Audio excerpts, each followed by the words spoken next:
"Greetings, traveler. I'm glad to see you in my tavern.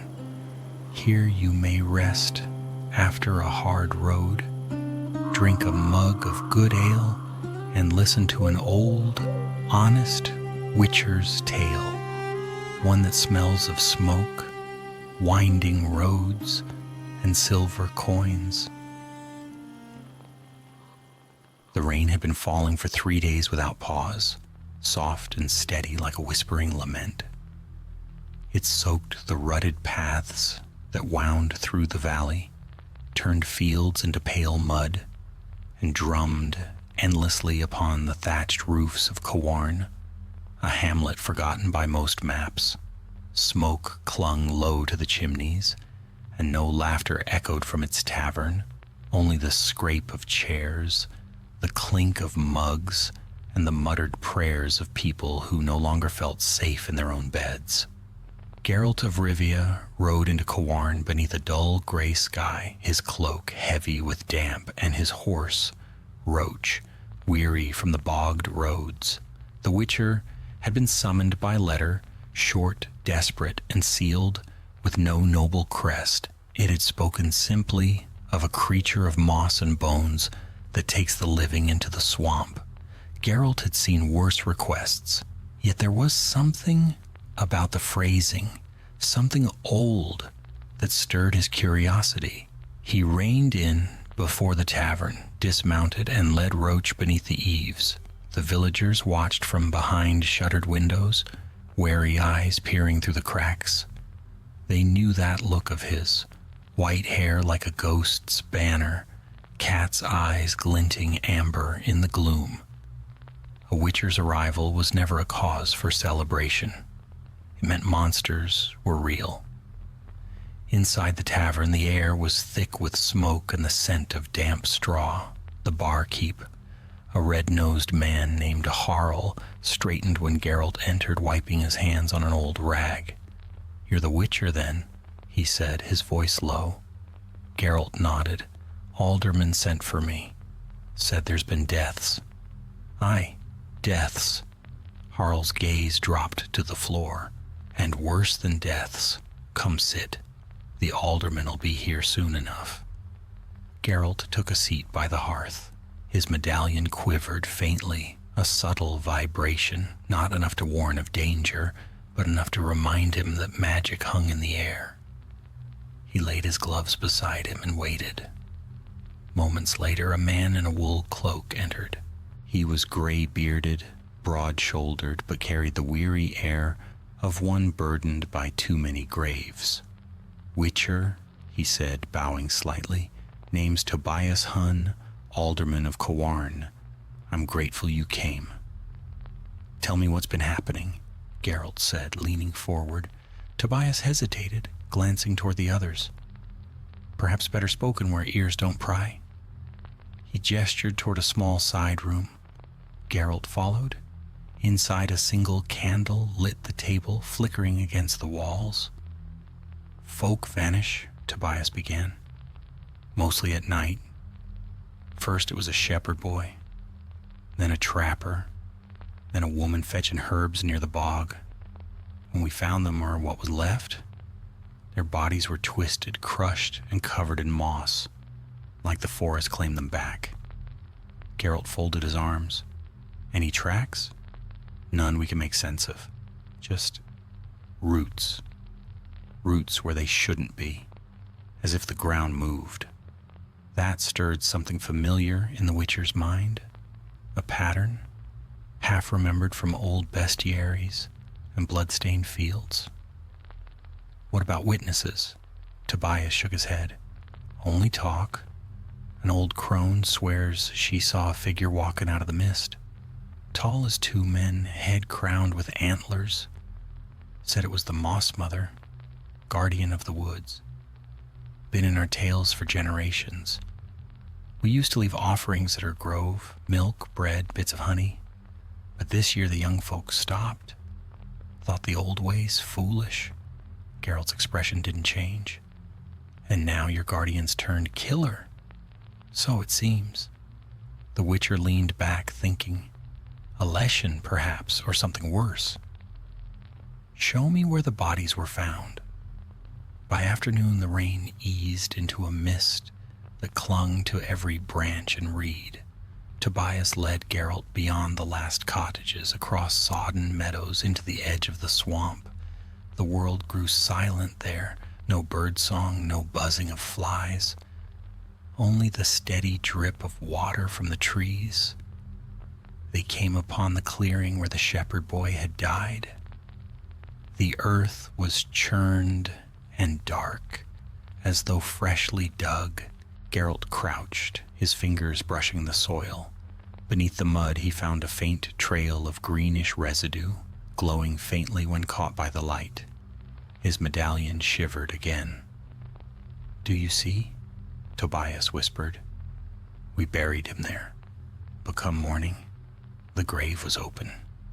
Roots tore through it." Geralt straightened, gaze sweeping the forest.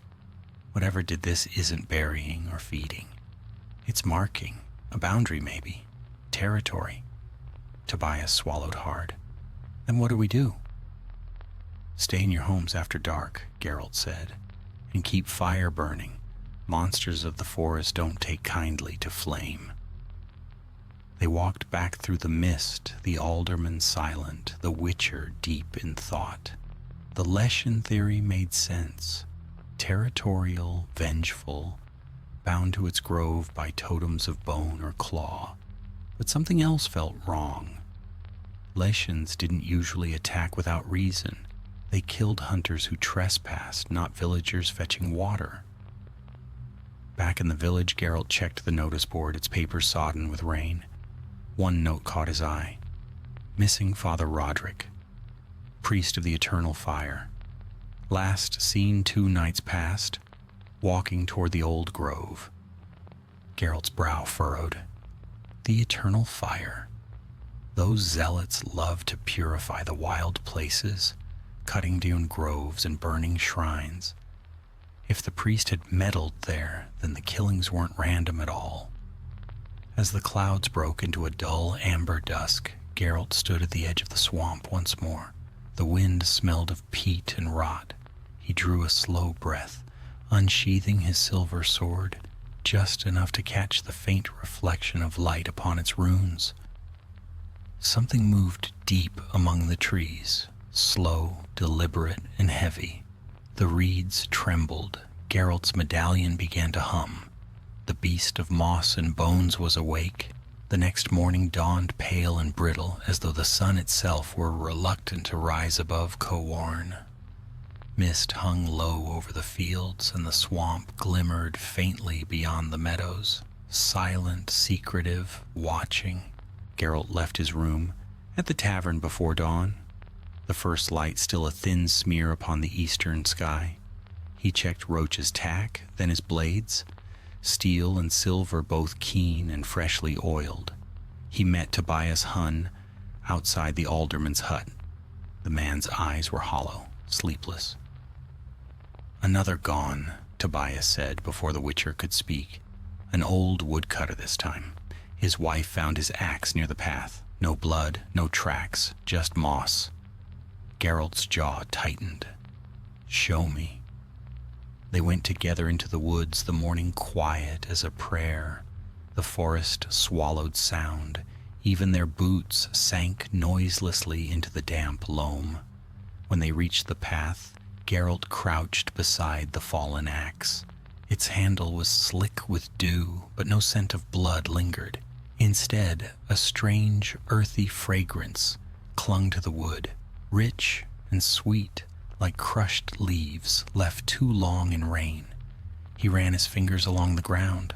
A faint trail of green spore glimmered in the dim light, twisting deeper into the trees. "It's close," Geralt murmured. Tobias shivered. "The villagers say it walks at dawn, between night and day, when the world belongs to neither." The witcher rose, brushing dirt from his gloves. "Then that's when I'll find it." He followed the trail alone, moving silent as shadow. The deeper he went, the more the forest changed. Moss draped the trunks like funeral shrouds, and the air thickened with the scent of decay. The ground pulsed faintly beneath his boots, as though the earth itself were breathing. He came to a hollow ringed by blackened trees. At its center stood a great tangle of roots, knotted around something pale that caught the light. A skull, human. Around it hung charms of bone and feather, all crusted with green mold, a Leshen's totem. Geralt circled it slowly. Each Leshen bound its spirit to such relics, drawing power and immortality from the life within the forest. Destroying it would sever that link, but only if one could survive the Leshen's wrath when it came to defend its heart. The Witcher knelt, examining the markings carved into the skull. Druidic runes, old ones. "So you were once a guardian," he murmured. "What turned you, I wonder?" A branch cracked behind him. Geralt spun, hand flying to his sword. The forest seemed to shift, the mist curling tighter, roots stirring beneath the soil. Then came the sound, a low creaking, like ancient wood bending under its own weight. Out of the fog stepped a shape, towering and terrible. It wore the forest upon its body, roots twined like sinew, a crown of antlers sprouting from a skull that was not quite human. Its eyes burned green. Moss dripped from its limbs, and the air around it trembled with primal magic. Geralt's medallion vibrated wildly. The Leshen raised a hand of bark and bone, and vines erupted from the ground, slashing through the air. Geralt leapt aside, rolling to his feet, the silver blade flashing free. He muttered a sign, Igni, and a burst of flame scorched the vines to ash. The creature recoiled, its hiss like the rasp of dead leaves. "So you don't like fire," Geralt said coldly. "Good." He pressed forward, swinging low, the blade biting into a tangle of roots that formed its leg. Sap spilled like dark blood, steaming where it touched the earth. But the Leshen did not fall. It merely stepped back, and the forest moved with it. Roots mended, bark sealed, immortal indeed, until the totem was destroyed. Geralt retreated, heart pounding. He couldn't win here, not in its domain. Not yet. He cast another sign, Irden, a shimmering circle of violet runes spreading across the ground. The Leshen paused as its limbs slowed, bound by the magic. That heartbeat of stillness was all Geralt needed. He turned and ran, vanishing through the trees. The creature did not follow, it simply watched, eyes burning through the mist. Back in the village, Tobias awaited him at the gate. "Did you see it?" he asked, voice shaking. "I saw it," Geralt said grimly. "A Leshen, and not a young one. It's bound to this forest by a druid's relic. I think it was once your protector." Tobias paled. "A protector? You mean it turned against us?" "Something broke its pact," Geralt said. "Leshens don't kill for sport. Something angered it. Something human." The alderman hesitated. "Father Roderick, he said the old grove was heresy. Said no true believer should leave offerings there. He burned it last month. The trees, the shrine, everything." Geralt exhaled slowly. "Then there's your answer. The druid who bound himself to the forest is dead and his spirit corrupted. The Leshen's rage is his vengeance." Tobias's hands trembled. "Can it be stopped?" "Yes, but I'll need to find its other totems, destroy them all, and the creature will weaken enough to kill. I'll need help, someone who knows these woods." The alderman nodded. "There's one. Lena, the herb woman, knows every path and stone, but she lives near the swamp edge. Folks say she's half witch herself."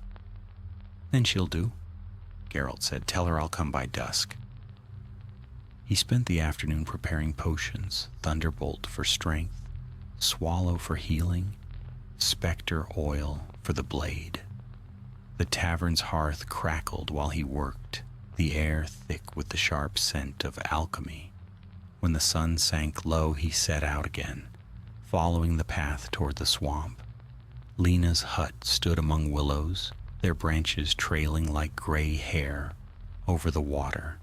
Smoke curled from the chimney, and the faint light of candles glowed within. When Geralt knocked, a woman's voice called, "Enter if you come with clean hands and honest intent." He stepped inside. The room was small, filled with drying herbs and jars of strange tinctures. The woman was old, her eyes sharp as a hawk's. "Witcher," she said, not surprised. "I knew you'd come. The forest told me." "Then it's been talking a lot lately," Geralt said. "You know what's haunting it?" "The Moss Mother," Lena murmured. "A druid once tended her grove, kept the balance, but men burned it. Now his spirit is bound to rot and rage. You'll not slay him easily." "I don't need easy," Geralt said. "Just possible." Lena studied him, then nodded slowly. "There are 3 totems: bone, claw, and heart. Destroy the first 2 and it'll come to defend the third. But beware, the forest itself will turn against you." "Wouldn't be the first time," he said dryly. The old woman handed him a pouch. "Burn these herbs when you go. They'll cloud its senses, give you a moment's grace." Geralt accepted it with a nod. "Thank you." "Don't thank me yet," Lena said softly. "When you kill the beast of moss and bones, you'll free more than the village. You'll unbind a curse that's older than any man here. But the forest will remember." Outside, night had fallen. Mist curled like smoke across the ground, and the croak of frogs echoed through the reeds. Geralt tightened his cloak and looked toward the dark line of trees in the distance. Tomorrow, the hunt would begin. The Leshen had claimed its forest. Now the Witcher would claim it back. Night came thick and heavy over Kawarn, the kind of darkness that pressed close like wet cloth and muffled every sound. The mist that rolled from the marsh crept into the streets, curling around fences and door frames, dimming even the glow of lanterns. The villagers barred their doors early, whispering prayers to gods they had forgotten, until fear made them remember. Geralt did not sleep. He sat by the tavern hearth, sharpening his silver blade by the shifting firelight. Each stroke of the whetstone sang quietly, steady as breath. When the edge gleamed bright as moonlight, he set it aside and poured himself a small cup of the inn's bitter ale. Tobias sat across from him, nursing a flask and his own unease. "How do you face such things?" the alderman asked at last, his voice hushed, as if afraid to summon the creature's notice. Geralt looked into the fire. Steel, silver, and sense, and luck, when all else fails. "Is it true that Leshens can't be killed unless their hearts are cut out?" "Half true," Geralt replied. "Their hearts aren't where you'd think. The forest itself is their flesh. Their hearts are in the totems, the relics that bind them. Destroy those and the beast weakens." Tobias rubbed his brow. "We should have never let that priest burn the grove. Roderick said he'd bring light. All he brought was death." Geralt's eyes flicked toward the window, where mist brushed against the glass like a ghostly hand. "Light blinds as easily as it guides," he murmured. "Fanatics don't see the difference." He rose, fastening his swords across his back. "Get your people inside before dawn. Bar the windows. Don't go into the forest for any reason." Tobias nodded, though fear dimmed his eyes. "And you? I have work to do." When the first thin edge of light broke across the horizon, Geralt was already deep in the woods. He moved swiftly, silent as a shadow among the birches. Guided by the faint traces, his witcher senses revealed. The scent of rot, the whisper of movement in the moss, the strange hum of magic in the air. He found the first totem near a fallen oak. It hung from a branch, a crude figure fashioned from bones strung together with dried sinew. Ravens circled above it, croaking softly. Geralt doused the base with the herbs Lena had given him and struck flint. The mixture caught fire with a hiss, green smoke curling upward. The forest seemed to sigh. The air grew colder. Then came the sound. A low, echoing growl, neither animal nor human. The ground shivered, and from the fog emerged shapes not fully formed. Wolves, their bodies woven from bark and vine, eyes burning green. The Latians' servants. Geralt drew steel. "Fine," he muttered. "Let's dance." The wolves attacked in a blur of motion, leaping through the smoke. Geralt sidestepped the first, slicing its neck clean through. The creature burst into splinters. Another lunged, and he answered with the Ard sign, a blast of force that shattered it mid-air.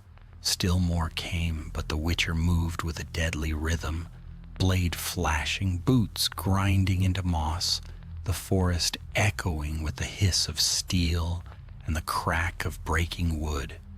When the last wolf fell, the clearing grew still again. The burning totem collapsed in a shower of sparks. One gone, two to go. Geralt wiped sap from his blade and pressed on. The second totem took longer to find, hidden deep within a hollow, where the fog never lifted, where the air was thick and foul. It was not hung like the first, but buried within a mound of stones, runes etched faintly across the rock. He crouched, studying the markings. Old druidic script, an invocation of life and renewal, now twisted by death. "You were trying to heal the forest," he murmured, "and became its curse." As he reached for the stones, a whisper brushed his mind. It was faint, distant, yet unmistakable. A voice. "Leave it. It was not meant for men." Geralt froze. The voice came not from the air, but from within his thoughts, like a dream half remembered. "You're still in there," he said quietly. "The druid." The whisper shivered through him again. "They burned her. They burned the Moss Mother. I tried to stop them. Now I cannot rest." The witcher hesitated. He had faced many cursed spirits, but few whose minds had endured within their monstrous shells. "Then let me free you." The ground trembled. The whisper turned to a roar, the mist splitting apart as the Leshen appeared once more. Closer this time, its form clearer. Vines coiled from its limbs, striking like whips. Geralt cast Quen, the protective sign, and the vines shattered against its invisible barrier. He hurled a bomb, dancing star, and flames erupted, licking up the creature's side. The Leshen shrieked, its antlers aflame. Geralt lunged, driving his silver sword into the mound's heart. The stones cracked, light burst from within, and the totem crumbled into ash.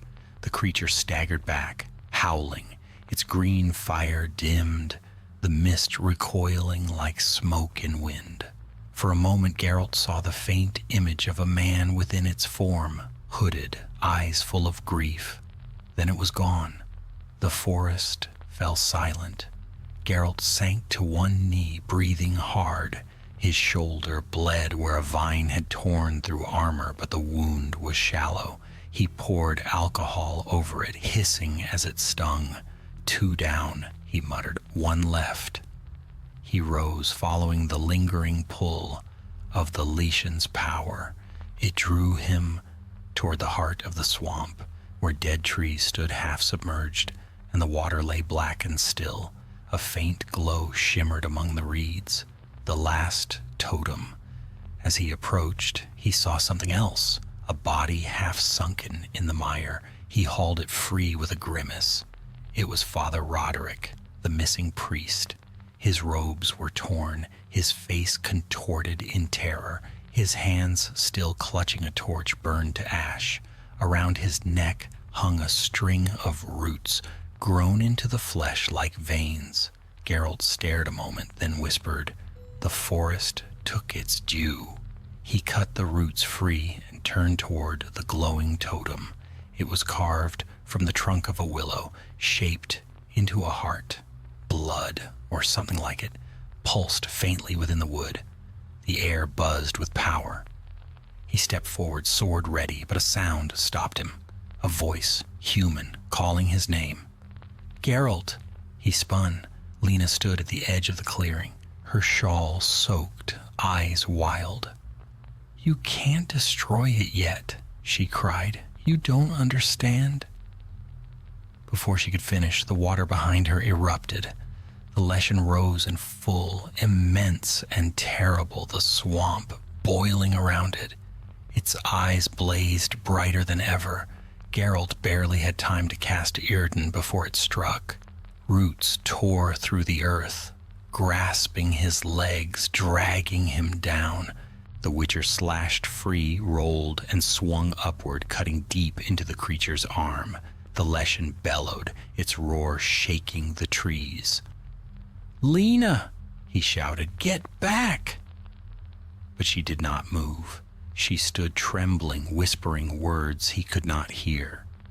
The Leshen hesitated, its movement faltering, as if her voice reached whatever remained of the druid within. The Witcher seized the moment. He lunged forward, driving his silver blade through the heart-shaped totem. The wood split with a cry like breaking glass. Green light burst forth, flooding the swamp. The Leshen screamed, its body unraveling into dust and moss that scattered on the wind. When the light faded, only silence remained. Geralt turned toward Lena. She had fallen to her knees, her hands pressed to the ground. "He's gone," she whispered. "The forest is free." Geralt sheathed his sword. "So are your people." She looked up, her eyes glimmering with tears. "No, we are never free of what we destroy." The Witcher said nothing. He simply turned and walked into the mist, the sound of the dying forest echoing behind him like a sigh. The beast of moss and bones was dead, but its sorrow still lingered in the roots of Cawarn. By morning a gray pall hung over Cawarn, as if the heavens themselves mourned what had passed in the swamp. Mist rolled through the narrow lanes, muffling the sound of hooves and the slow creak of wagon wheels.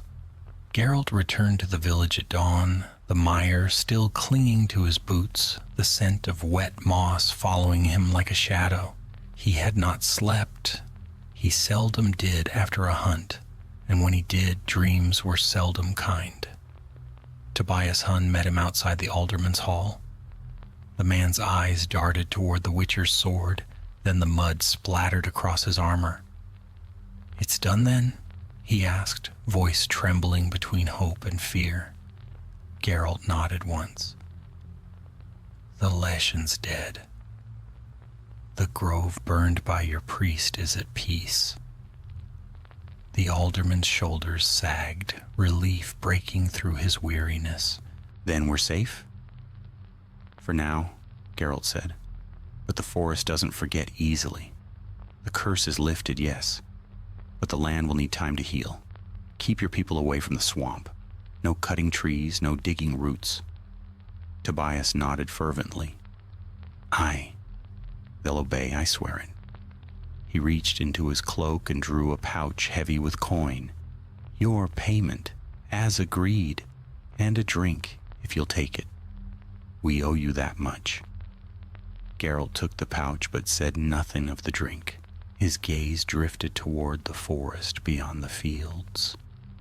The mist there seemed thicker, as if the woods still watched. Just make sure the next fool who comes preaching about cleansing and purity keeps his torches to himself. The alderman's face darkened. Father Roderick, you found him? Geralt gave a brief nod. What was left of him? The forest claimed him for what he did, leave him buried where he lies. The man swallowed, then lowered his head in wordless understanding. As Geralt turned to leave, a soft voice called from the lane. Witcher. It was Lena, the herb woman. Her clothes were torn and soaked, her hands still streaked with the black mud of the swamp. Yet there was something calm in her expression, a tired peace. I've tended the ashes, she said. The grove will live again, in time. Geralt paused beside her. You risked your life last night. The forest risked more, she said quietly. The druid's spirit is gone, but I heard his voice before it faded. He thanked you. Geralt's lips curved in the faintest shadow of a smile. I'll take his thanks over most men's coin. She studied him, head tilted slightly. You've seen much of monsters and curses, haven't you? Enough to know they often start with men, Geralt said. Lena nodded slowly, gaze drifting toward the mist. There's truth in that. Still, I'd rather a witcher's blade than a priest's fire. He said nothing to that. The wind shifted, carrying the scent of wet ash and earth, and somewhere in the distance a raven cawed. By midday, Geralt had packed his things and prepared to leave. Roach stood saddled outside the tavern, flicking her ears against the flies. Tobias approached once more, pressing a wrapped bundle into the witcher's hands. Provisions, he said. Bread, cheese, and a flask of brandy. You've earned it. Geralt accepted it with a nod. Keep the fires lit at night. The Leshen's dead, but other things crawl out when darkness grows bold. The alderman managed a weak smile. I will remember. With that, Geralt mounted Roach and rode out, the village shrinking behind him, until it was only a handful of roofs lost in the fog. The path wound through the wet meadows, past the fields where scarecrows leaned like forgotten sentries. The Witcher's thoughts drifted, not to victory, for he felt none, but to the face of the Leshen before it died. He had seen sorrow there, not malice, the grief of something ancient, betrayed by those it once protected. The road took him along the swamp's edge where reeds swayed and frogs croaked in the shallow pools. For a time only the creak of his saddle broke the stillness. Then from somewhere behind the fog came a faint rustle, like branches moving through no wind stirred. Geralt drew Roach to a halt, hand resting on the hilt of his silver sword. Nothing, only mist and silence. He waited a moment longer, then nudged the horse forward. But as he rode on, the Witcher's medallion trembled once, faintly, briefly, then stilled. He frowned. Leshens left echoes sometimes, not spirits, but the memory of their power bound to the land. He would need to move quickly before it drew other things. The road climbed, leading him toward higher ground where the swamp gave way to forested hills. The air grew cleaner, though the scent of moss never quite faded. When he reached the ridge, he dismounted and took a last look back. Below him, the bog lay vast and still, glinting like a sheet of dull glass beneath the pale sun. A light wind stirred its surface, and for a heartbeat he thought he saw movement, something rising from the mire, a shape of branches and mist. But when he blinked, it was gone. Rest easy, he murmured under his breath. You've earned it. He turned Roach toward the north. The wind carried the distant cry of crows, and somewhere, faintly, the clang of a blacksmith's hammer reached his ears, the promise of another village, another job, another monster waiting in the dark. That evening Geralt camped by a stream beneath a leaning oak. He built a small fire, ate from the alderman's bundle, and let the warmth of the flames chase away the damp. His wounds ached faintly, a reminder of the Leshen's strength, but they would heal soon enough. From his saddlebag, he drew a small flask and drank. The brandy burned pleasantly down his throat. For a while he listened to the murmuring water and the soft creak of branches. The world, for a brief moment, felt almost still, but stillness never lasted long. The Witcher's medallion quivered again. He was on his feet in an instant, sword drawn, eyes scanning the dark. Across the stream, two pale shapes moved between the trees, low, sinewy, with gleaming eyes, drowners, drawn by blood, perhaps, by the fading magic that still clung to him. Geralt muttered a curse, then a sign. Igni! Fire burst from his hand, lighting the night. The creature shrieked, flinching from the blaze, but he was already moving. Swift, precise, the silver blade singing through the air. The first drowner fell, its head severed cleanly. The second lunged, claws raking his arm. Geralt spun, driving his sword through its chest. It collapsed with a wet hiss, twitching once before lying still. Silence returned.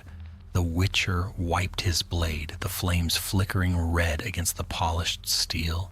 He sighed softly, sheathing it again. Can't even have one quiet night, he muttered. He returned to the fire and poured the last of the brandy into the stream. For the druid, he said, voice low. The wind shifted, carrying the faint scent of flowers, the same that had lingered near Lena's hut. For a moment, Geralt thought he heard her voice in the rustle of the leaves. The forest will remember. He sat there until the fire burned low, eyes fixed on the dark beyond the trees. He knew he would not see Kawarn again, but the story of the beast of moss and bones would outlive them both. By dawn, he was gone, leaving only the faint prints of his horse in the soft earth and the ashes of a dying fire that whispered in the breeze. A witcher's farewell to a haunted land. The road north wound through a stretch of wilderness that few men cared to claim. Forests dense with shadow, streams that ran black beneath the roots, and valleys where the mist never lifted. Geralt of Rivia had ridden such paths all his life, and though he no longer marveled at their beauty, he respected their silence. The world beyond the cities belonged not to men, but to the old forces, the forgotten, the half-wild. It was there that monsters still ruled, and witchers still found their work. He rode for 2 days, without incident, stopping only to water roach and rest by small campfires. The rain came and went, soaking his cloak, and the air held that restless chill that warned of the first true cold of the season.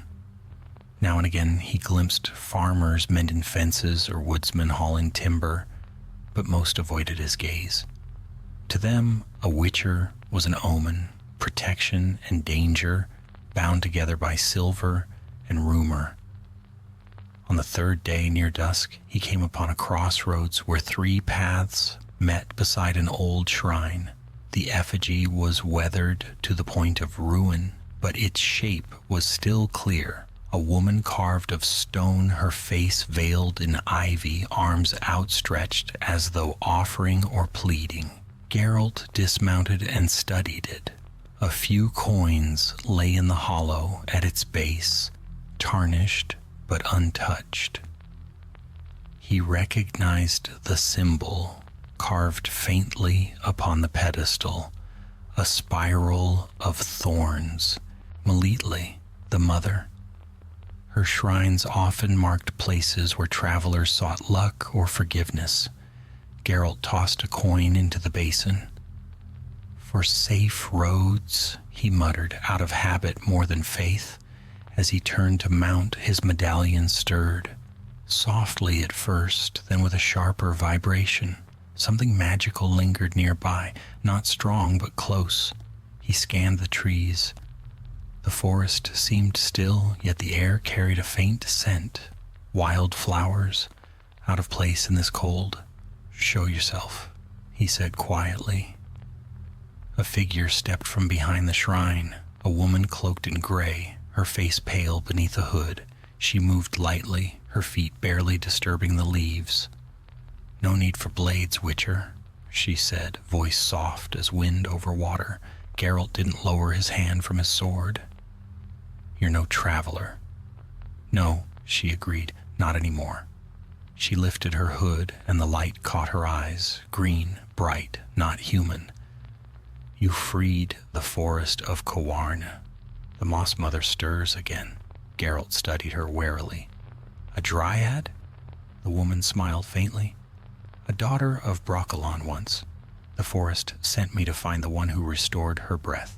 He frowned. "You were watching?" "We felt it," she said simply. "The pain when the Leshen died. The healing that followed. You severed what was cursed, and the land remembers, but balance is fragile, Witcher. You freed one spirit, and in doing so, woke another." Geralt exhaled through his teeth. "There's always something." She stepped closer, and the scent of moss and spring rain clung to her. "North of here, beyond the ridge, lies a vale called Mergrin's Hollow. A shadow has settled there. Something that feeds on grief. We cannot touch it. It hunts the living and the lost alike." Geralt studied her eyes. There was no deceit there, only the calm certainty of those who spoke for the old ways. "What's in it for you if I go?" "The hollow touches the edge of Broccolon," she said. "Its sickness spreads through our roots. If it's not stopped, the forest dies. And if the forest dies," she looked at him pointedly, "your kind will have no need to hunt, for there will be nothing left to hunt in." He considered a long moment, then swung into the saddle. "Tell me about this shadow." "It comes at night," she said. "No shape, no face, only sorrow given form. The villagers call it the mourner. It was once human, perhaps. Now it drags others into its grief." "Spectre, then," Geralt said. "Maybe a cursed revenant?" "Perhaps," she murmured. "Be wary, Witcher. What feeds on grief also feeds on memory." She stepped back into the mist. "Find the hollow before the next moon, or it will grow too strong to unmake." Before he could ask more, she was gone. The woods swallowed her as though she had never been. Only the faint scent of wildflowers remained. Geralt sighed and looked north. "Mergrin's Hollow," he muttered. "Never a quiet road." He rode until the sky darkened, the moon rising pale and thin through a veil of clouds. The path descended into a valley shrouded in mist. He passed no cottages, no farms, only an abandoned chapel half sunk into the earth, its roof broken, its bell long silent. The trees here leaned inward, their branches tangled like grasping fingers. Even Roach snorted uneasily. He made camp on higher ground, but sleep came only in fragments. Each time he closed his eyes, he heard faint sobbing, the sound of a woman weeping somewhere in the fog. Once he rose and followed it, sword drawn, but found only empty woods and the smell of wet stone. When dawn came, it brought no warmth. He broke camp and rode into the hollow. The mist thickened until it felt like a wall pressing against his chest. The trees grew gnarled, their bark pale as bone. He found signs of habitation, a broken cart, a few footprints leading nowhere, and at last a cluster of cottages near a ruined mill. Smoke rose from one chimney, thin and gray. Geralt dismounted, leaving Roach tethered near the path, and approached the house. The door creaked open before he knocked. A young man stood there, pale and hollow-eyed. "You're the Witcher," he said flatly. "They said you might come." "Depends who they are," Geralt said. "The ones from the forest. The women who speak in dreams. They said only a Witcher could stop it." Geralt stepped inside. The house smelled of mildew and tallow. 2 children sat by the hearth, silent, clutching each other's hands. On the table lay a crude charm of dried grass and thread, protection against spirits, common but rarely effective. "What happened here?" Geralt asked. The man rubbed his face, his hands trembling. "It started after the old lord died. His widow, she couldn't bear it, hung herself in the mill. After that, the crying began. We thought it was her ghost, mourning. But then it came for others. Took my brother first, then the smith's wife. You hear it at night, always weeping. You go to look, and you never come back." Geralt's eyes narrowed. "Anyone touch the body?" The man hesitated. The priest from Fenholm came, said he'd lay her spirit to rest. But when he went into the mill, the crying stopped. For 3 days. Then it started again, louder. "Where's the priest now?" "Gone," the man whispered, "or taken." Geralt felt the faint hum of his medallion. The presence here was strong. Old grief layered thick like mist. A wraith, yes, but one bound not by hatred or vengeance, by mourning. He looked toward the broken window. Beyond it, the old mill stood against the rising fog, its wheel frozen in place, its door ajar. The faint sound of sobbing drifted through the stillness. He drew a slow breath. "Stay inside," he told the man. "Don't follow the crying, no matter what it sounds like." Then he stepped into the fog, silver blade drawn, and made his way toward the mill where the mourner waited. The air grew colder with each step. Frost crept along the ground. Though the day was not yet winter, the sobbing grew clearer. A woman's voice, trembling, raw with endless grief. Geralt stopped at the threshold. His medallion vibrated so hard he could feel it against his throat. He whispered the Írden sign, and violet light shimmered on the ground around him. The door of the mill creaked open. Inside was darkness, and in its heart a figure of pale light, bent over a hanging rope. She wept without tears, her face veiled in shadow. "Lena Mergren," Geralt said softly, "Lady of the Hollow, I know your name." The specter lifted her head. Where eyes should have been, 2 hollow lights burned faintly blue. "He left me," she whispered. "They buried him and forgot. I waited. I called. None came." Geralt's grip tightened on the sword. "You're bound to him, to your grief. But he's gone. Then I'll go to him," she moaned, and the air burst into icy wind as the mourner lunged. Geralt met her charge, his blade flashing silver in the dark. The battle for the hollow had begun. The blade passed through the specter like a wind through fog, tearing light from her form but leaving her unbroken. The mourner shrieked, a sound that seemed to flay the very air. Frost burst across the mill's timbers, crawling up the walls in jagged veins. Geralt's breath clouded in front of him. The temperature plummeted so fast the wood groaned from the sudden cold. He moved sideways, boots crunching on the frozen floorboards, and muttered the Írden sign again, widening its violet circle.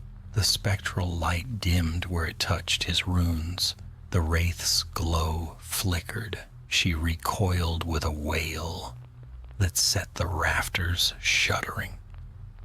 "Stay within the circle," Geralt reminded himself, a loud voice steady. "Make her come to you."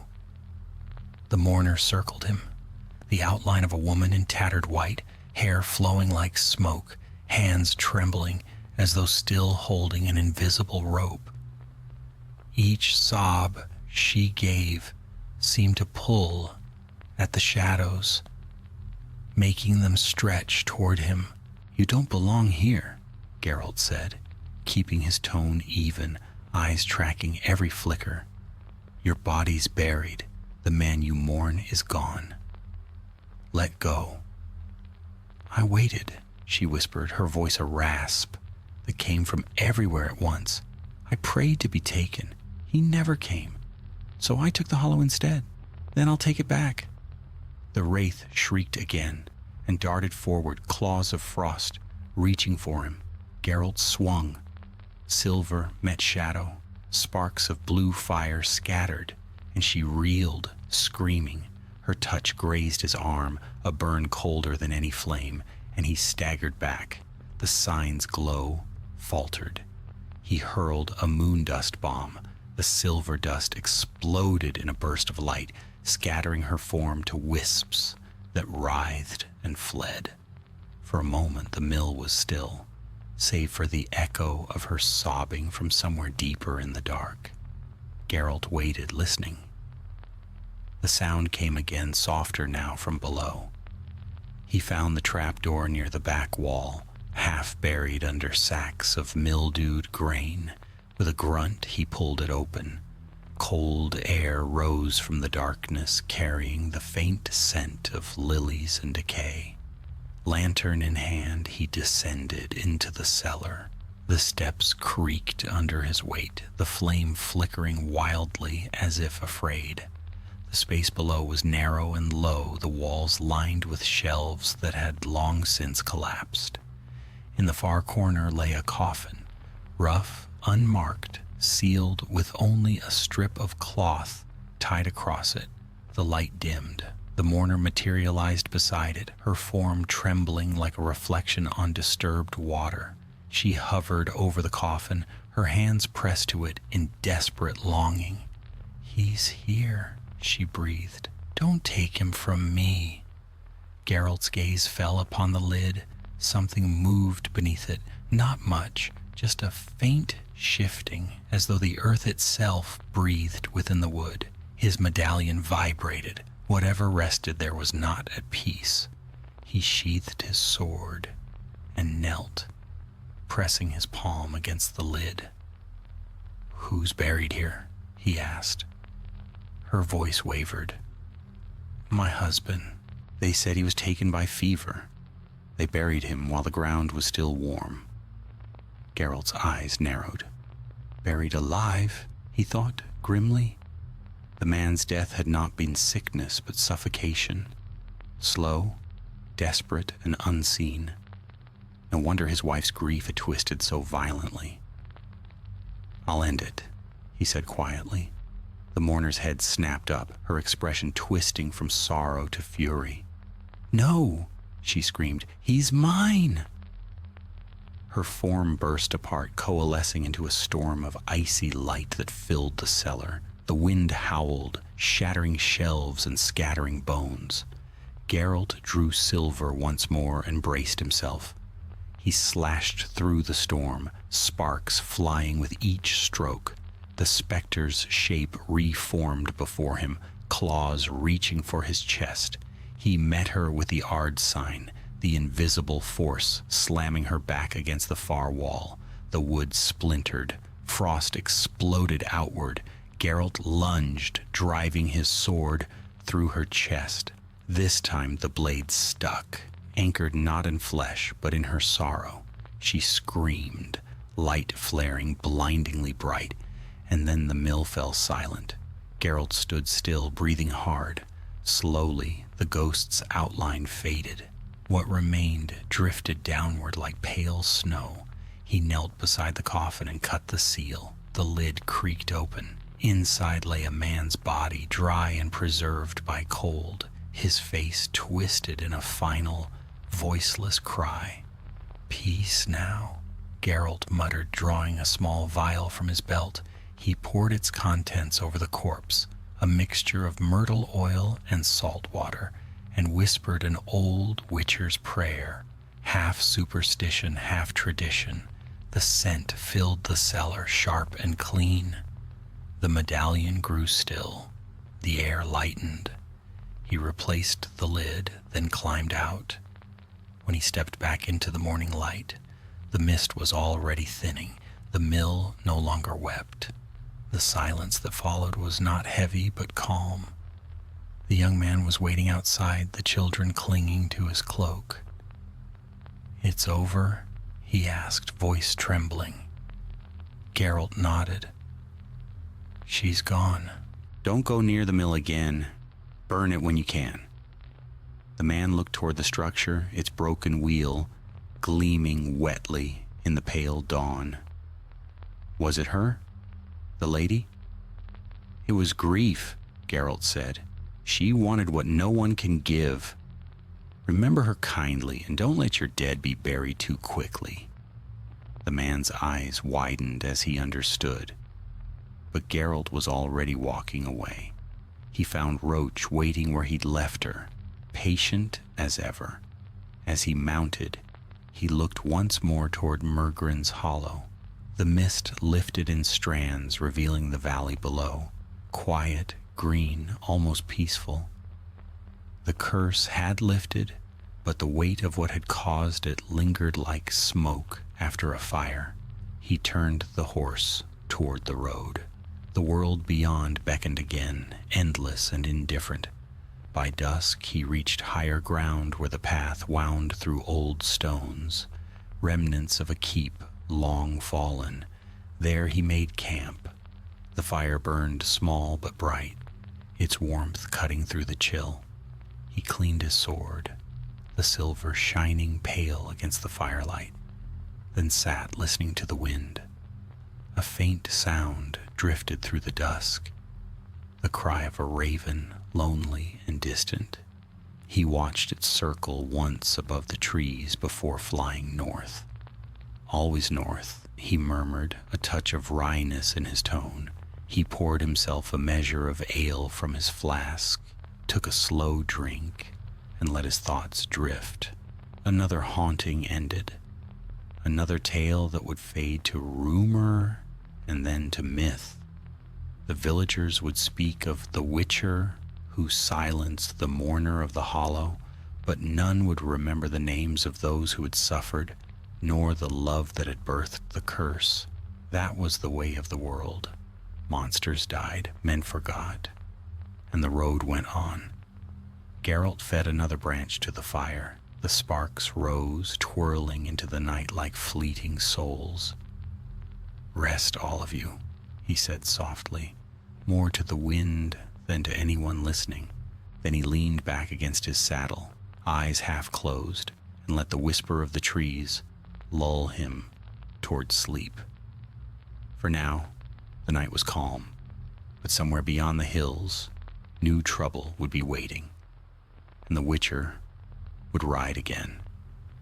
The next morning dawned cold and still, the world wrapped in the thin light of a sun, reluctant to rise. Geralt broke camp early, as was his habit, and soon Roach's hooves were the only sound upon the stony road that wound north through the foothills. The Witcher rode in silence, the mist curling low between the ridges, his thoughts half upon the path ahead, half upon the faint lingering echo of the mourner's wail that still haunted his memory. Such things rarely left him quickly. He had slain the creature, broken her curse, yet her sorrow clung to the air as stubbornly as smoke. Some specters were like that, refusing to fade even after the magic that birthed them had gone. They lingered in memory, in soil, in the dreams of those who had stood too close.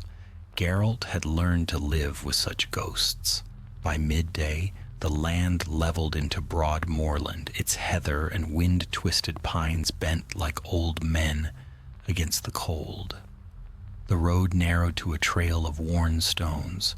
A thin wind carried the scent of rain and smoke. Soon, Geralt saw the faint outline of a small settlement, a cluster of cottages gathered around a longhouse, smoke rising from its thatch. He rode into the village at a trot. The people of Wellnor's Rest were not many, nor were they welcoming. They watched him with the same wary eyes he had seen in every hamlet from Cadwin to Toussaint. A stranger meant trouble. A witcher meant blood. Still, a few dared nod in silent thanks. Whispers of Murgrin's Hollow had already spread. He tied Roach near the inn and stepped inside. The warmth struck him first, thick with the smell of mutton and smoke. The innkeeper, a stout woman with a face like a dried apple, looked up from her pot. "No beasts here, Witcher?" she said briskly. "If you're huntin', you'll find naught but sheep and fools." "I'm hunting neither," Geralt said, unbuckling his cloak. "Just a meal. Maybe a bed?" She nodded toward the benches. "Sit then, coin first." He slid a few coppers across the counter and took a seat near the hearth. A bowl of stew arrived soon after, greasy but warm, and a mug of small beer to wash it down.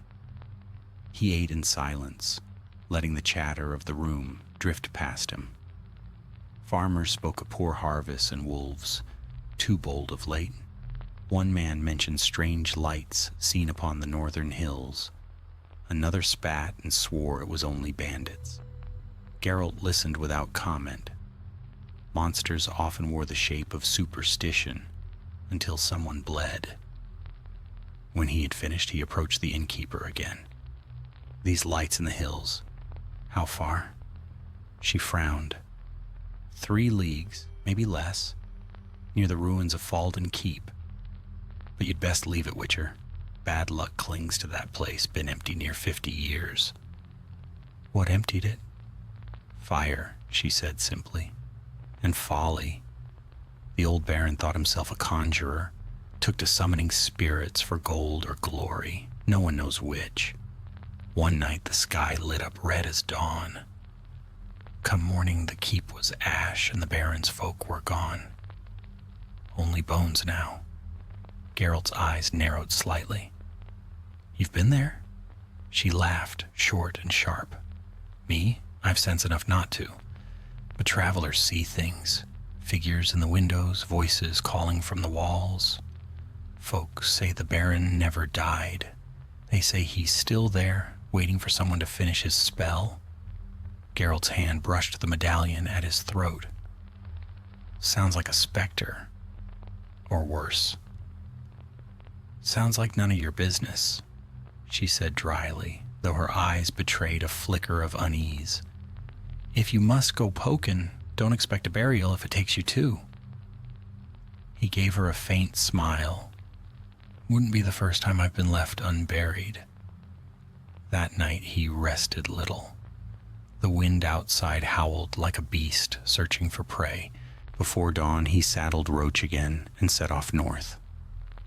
The sky was heavy with clouds, the air sharp with the scent of rain. By the time he reached the hills, the world had turned gray and silent.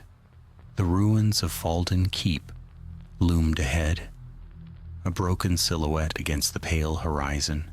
Its walls were blackened, its towers toppled, its great gate lying half buried beneath ivy. The scent of old ash still clung to the stones, even after decades. Geralt dismounted and led Roach to a sheltered hollow.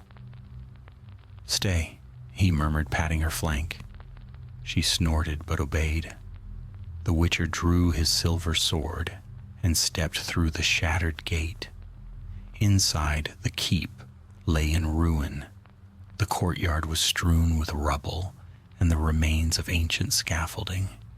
A well stood near the center, its mouth sealed with warped boards. The air was thick and unmoving. As Geralt crossed the yard, his medallion quivered. The vibration came not from a single direction, but from all around, as though the very stones whispered. He paused by a half-collapsed wall. Strange markings had been burned into the stone, runes, but none he recognized. A circle, a star, a spiral of ash. "Conjuring right enough," he muttered, "and clumsy." The sound came then, a faint, distant hum like the low moan of wind through hollow bone. He followed it into the keep's main hall, where the roof had half caved in. Shafts of light fell through the gaps, illuminating motes of dust. At the far end stood a great hearth, and before it, something impossible. A mirror, tall, framed in black iron, its surface unbroken, though the glass rippled faintly as if stirred by unseen water. The hum deepened. Geralt's medallion shuddered so hard it stung his neck. He stepped closer, sword ready. His reflection gazed back. Tired eyes, scarred face, but behind it, shadows moved, shifting independently of his motion. "Baron Falden," Geralt said softly, "you've lingered too long." The mirror rippled, and from its depths came a voice, rich, smooth, and utterly devoid of warmth. "So the world still sends witchers to meddle in the work of men. Men don't trap their souls in glass. Men seek to master what masters them," the voice replied. "I succeeded. Do you call that sin?" Geralt circled the mirror, looking for the binding glyphs that held the spirit. They were faint but visible, etched into the stone floor, feeding from cracks that glowed with dying embers. "You're bound," he said, "but not for long." The voice laughed softly. "Ah, the arrogance of the living. You think to free me with your blade, or destroy me with your toys of silver?" Geralt didn't answer. He crouched, brushing away dust, and found the Baron's sigil, an incomplete rune. The binding was broken. "You already freed yourself," he murmured. The reflection smiled, a man's face, elegant and cruel, eyes black as pitch. "Almost. One spark more, Witcher, and I walk again." Geralt straightened. "Then I'll make sure you don't." He swung. The silver sword struck the mirror's surface. The glass screamed but did not shatter. The sound pierced his skull. The world spun. Shadows burst from the mirror, twisting like smoke given form. They clawed at him, whispering his name, his failures, every death he'd failed to prevent. He staggered back, drove his blade through the nearest shadow. It burst into shards of dark light, but more came. The voice laughed again. "Every soul that perished here belongs to me now. Tell me, Witcher, how many do you carry in your heart? Shall I add yours to them?" Geralt spat blood, planted his boots, and muttered the Yrden sign. The runes flared purple, slowing the advancing shades. "You talk too much," he said, and charged. Steel met shadow. Sparks filled the ruined hall as the Witcher fought. Amid the ghosts of the dead, his blade flashing silver against the dark. Each strike tore at the spell. Each sign dimmed the mirror's glow. When the last shade dissolved into ash, Geralt raised his sword once more, poured every ounce of strength into the blow, and struck. The mirror shattered. A wave of light and sound erupted, hurling him backward. He crashed to the stone floor as fragments of glass rained down, glowing briefly before turning to dust. When the light faded, silence claimed the hall. Geralt lay still, chest heaving. Slowly, he rose. The mirror was gone, nothing left but scorched stone. "Falden's gone," he muttered, voice rough. "For good this time." He sheathed his sword and stepped into the pale sunlight that spilled through the ruin's broken roof. The wind had changed. It carried no whisper now, only the distant cry of crows returning to the tower. Geralt took one last look at the dead keep, then turned toward the road. The Witcher's work never ended. And somewhere ahead, he knew, another shadow already stirred.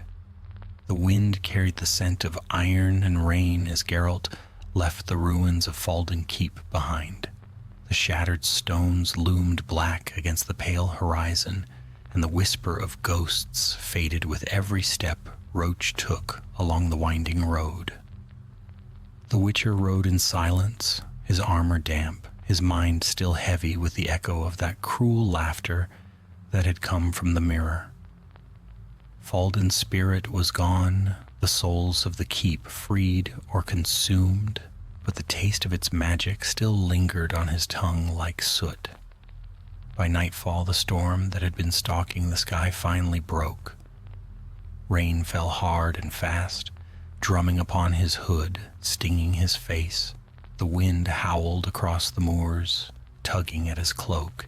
He guided Roach toward a line of trees, found a hollow between two boulders, and made camp. The fire took long to catch in the damp, but Witchers had patience. Soon a small flame flickered, hissing as rain struck the coals. Geralt sat beside it, his sword across his knees, his eyes half closed. Water streamed from the hem of his cloak. Steam rose from his gloves as he warmed his hands. He had been on the path too long this season. His muscles ached with the dull, familiar pain of a man who had spent half his life in battle and the other half waiting for the next one. When the storm eased, he heard a sound, soft, uncertain, coming from the trees beyond the fire's glow. His medallion gave a faint tremor, not strong, not hostile, but magical nonetheless. "Come out," he said, voice even. "If you mean to watch, at least have the manners to do it where I can see you." A figure stepped forward. It was a girl, thin as a reed, her cloak patched and dripping. Her hair clung to her face, pale as moonlight. She couldn't have been more than 15. In her hand she held a bundle wrapped in cloth. Geralt didn't move. "You're far from any village." The girl hesitated. "You're a Witcher." "I am." "Then you kill monsters? When I'm paid?" She took a step closer, eyes wide, frightened yet desperate. "There's one near my village. It's taken people, my mother, 2 others. The alderman sent for soldiers, but they never came. The others say we should flee, but I can't. Not until I know what happened to her." Geralt's gaze dropped to the bundle in her hands. "And that?" She unwrapped it slowly, revealing a charm, woven from bones and feathers bound with red thread. Its design was crude but old, Witcher signs etched by a trembling hand. "She wore it," the girl said softly. "Said it would keep her safe. The others said it was cursed." Geralt studied the talisman.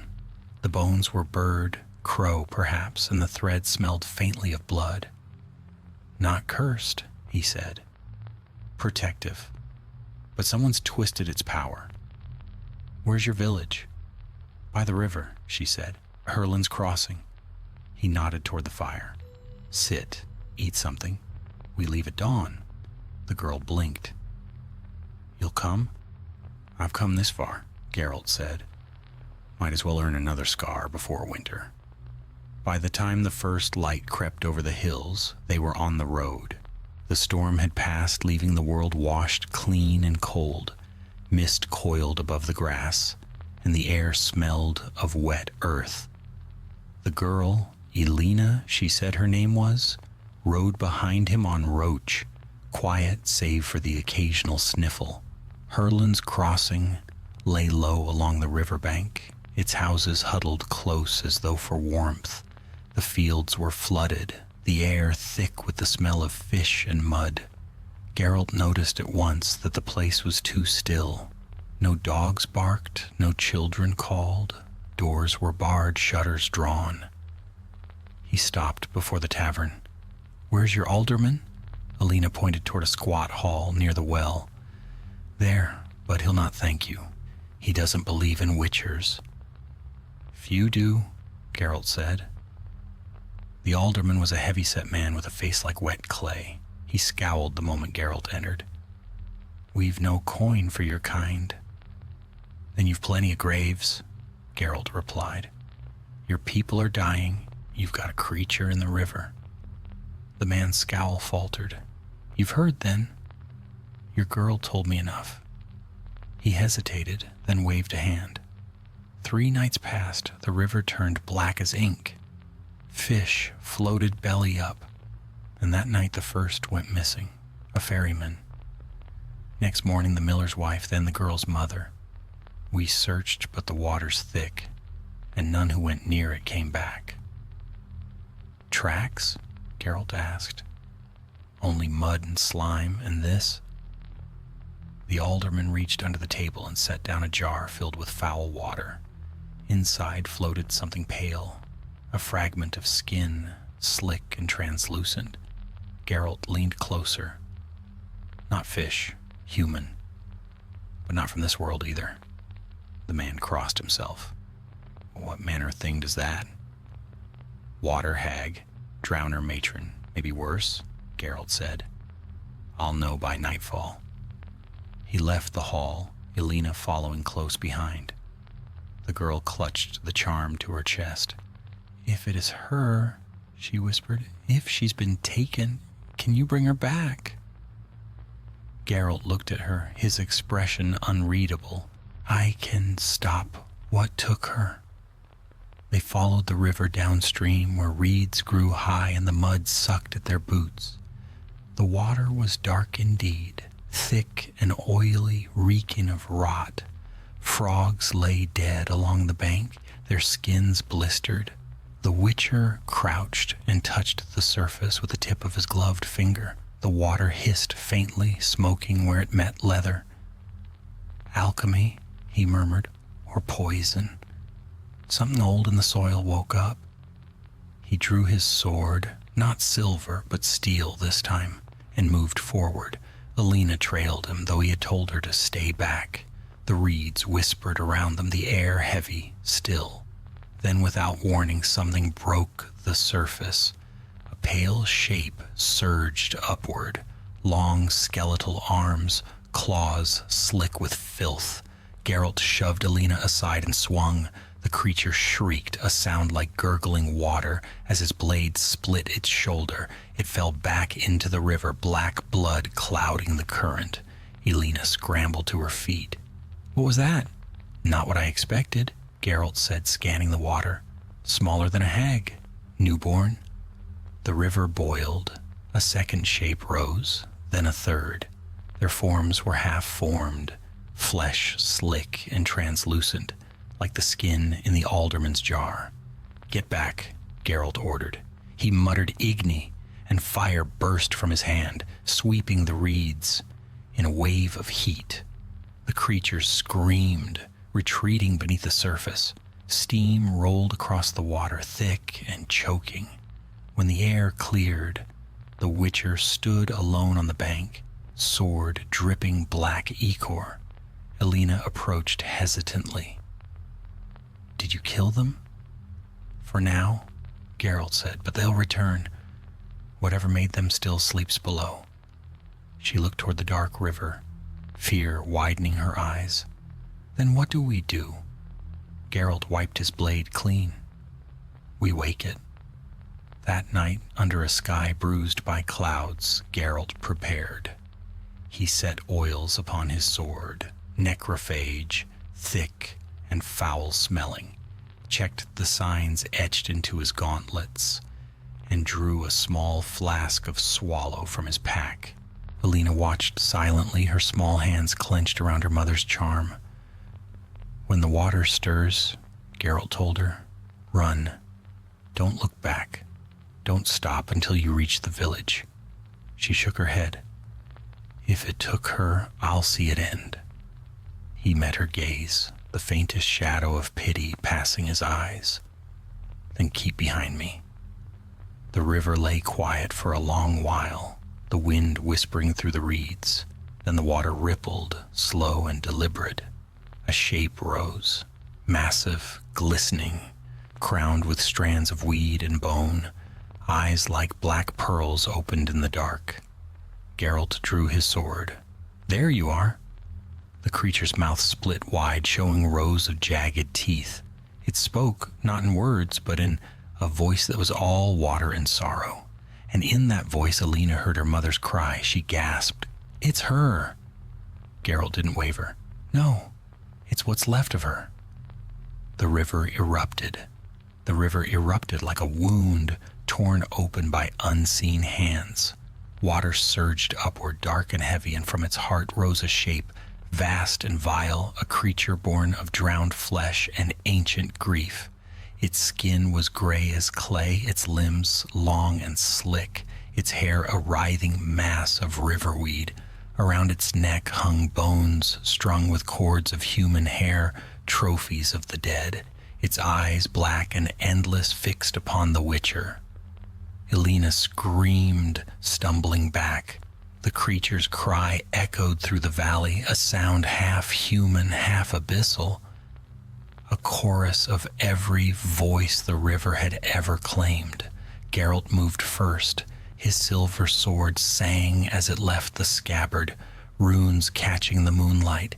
He leapt aside as the creature's claws struck the earth, tearing a trench deep enough to drown a horse. Mud and water splashed around them, the stench of decay filling the air. "Get back," he barked at Alina. She obeyed, this time retreating to the safety of a fallen tree, her face pale in the moonlight. The monster turned, its movements sluggish but relentless. Geralt muttered the Quen sign, a shimmer of golden light flaring around him just as another blow struck. The shield cracked but held, sending ripples of magic into the night. The Witcher countered with a low swing, slicing through a tangle of roots and slime that clung to the creature's belly. Black ichor spilled into the water, steaming where it met the surface. The beast shrieked, its voice rippling through the air like the roar of the tide. "Waterhag's cousin," Geralt muttered. But fouler. The creature lunged again. Geralt ducked beneath its reach and hurled a dancing star bomb into its chest. The explosion lit the river like dawn, flame reflecting on the rippling surface. Steam rose in a hiss, and for a moment the Witcher glimpsed something beneath the creature's skin, faces blurred and shifting, pressing outward as if trapped within. He felt Alina's gaze upon him, her terror sharpened by a single fragile hope. "Mother," she whispered. Geralt clenched his jaw. "Don't look, it's not her anymore." But the creature turned its gaze toward the girl. Its voice came then, softer, almost human. "Alina." The sound froze her. It was her mother's tone, gentle, trembling, filled with sorrow. The Witcher cursed under his breath and cast Ard, a blast of force that sent the beast staggering back into the current.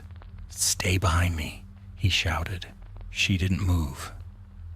Tears glistened on her cheeks as she stepped forward, the charm clutched in her hand. "She's calling me," she said, her voice breaking. "That's not her," Geralt snapped, but grief had deafened her to reason.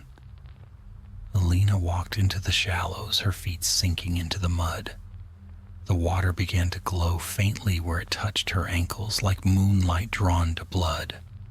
Geralt sprang after her, but the creature moved faster.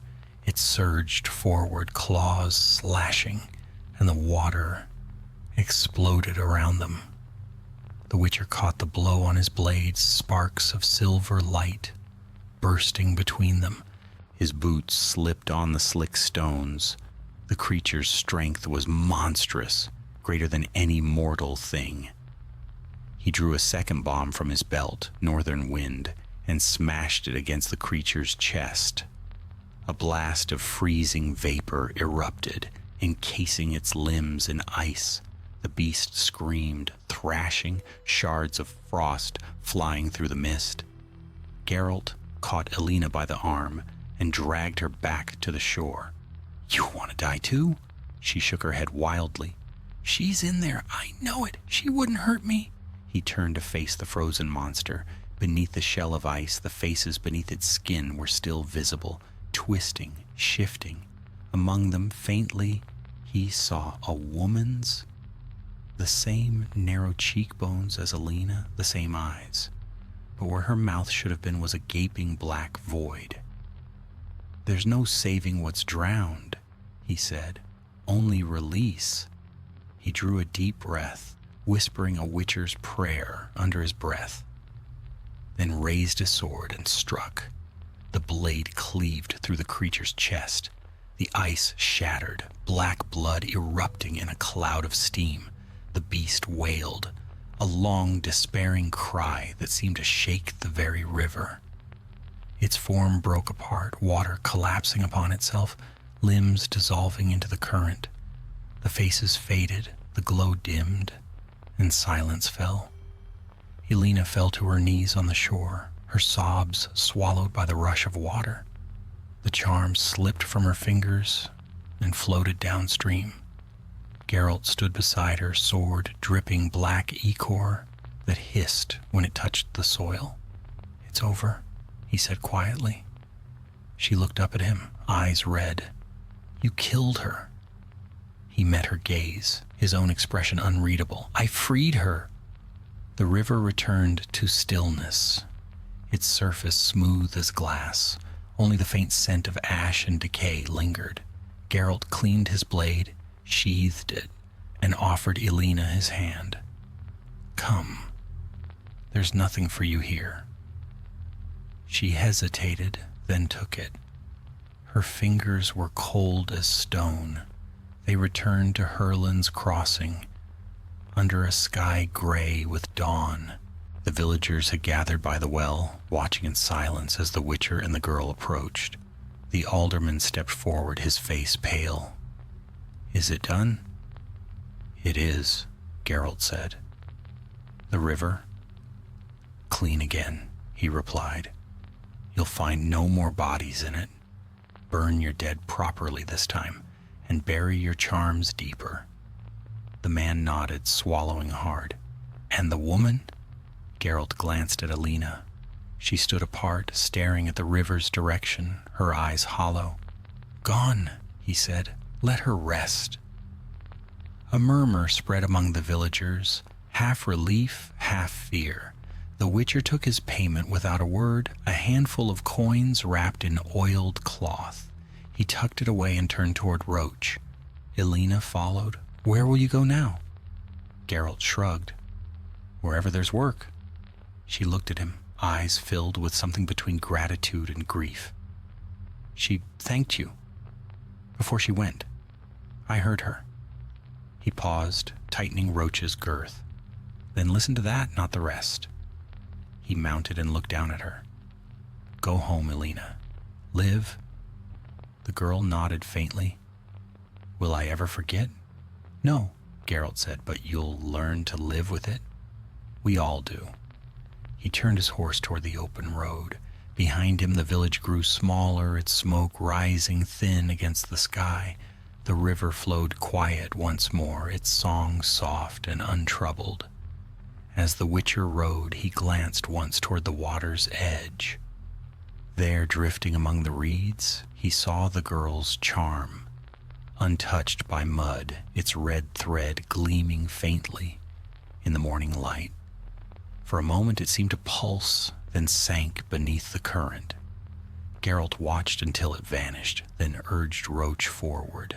The path stretched ahead, endless and gray, carrying him toward the next village, the next monster, the next story waiting to be written in blood and sorrow. The wind rose behind him, whispering through the reeds like the fading echo of a woman's sigh. The witcher did not look back. The road from Herlin's crossing wound east, through the low hills, where the land sloped toward the marshlands of Temeria. The morning mist had yet to lift, lying thick upon the fields, and the world was hushed but for the steady rhythm of Roach's hooves upon the sodden ground. Geralt rode without hurry, his cloak drawn close against the damp, his thoughts turned inward. Another job done, another village freed from fear. Yet victory, as always, brought little satisfaction.